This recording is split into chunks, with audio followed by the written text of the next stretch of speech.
My boyfriend and business partner came in and announced he was marrying my secretary. I couldn't believe it. I thought it was some kind of a joke.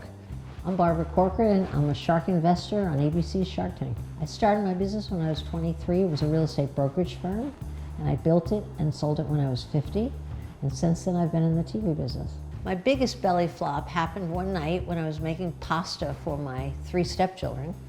And my boyfriend and business partner came in and announced he was marrying my secretary. I couldn't believe it.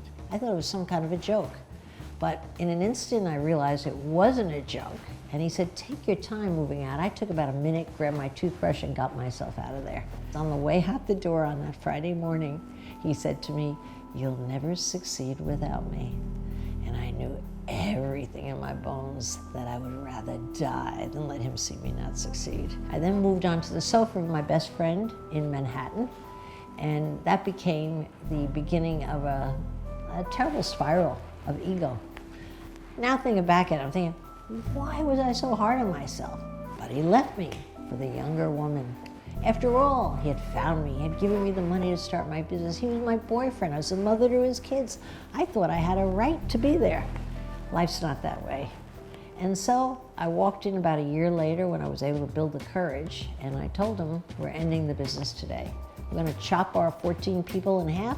You take 7, I take 7, you pick the first one, I'll pick the second, etc. I was able to rent the same space in the same building from my landlord that afternoon, and I moved my 7 people on Monday morning into their new space with their possessions neatly packed in a box. And that was the beginning of my second business, which became really my fortune and my love in life. I published a lot of statistical reports on the marketplace that helped me build my business tremendously. I looked and I saw that we were #1. We were the #1 real estate agent in Manhattan, and that was such a thrill. And I later sold that for $66 million, almost 20 years to the day. And now it seems so unimportant. Who cares if he had a younger, prettier wife? What a joke. I got to be who I was, and it wouldn't have happened without that. It's just a bump along the way.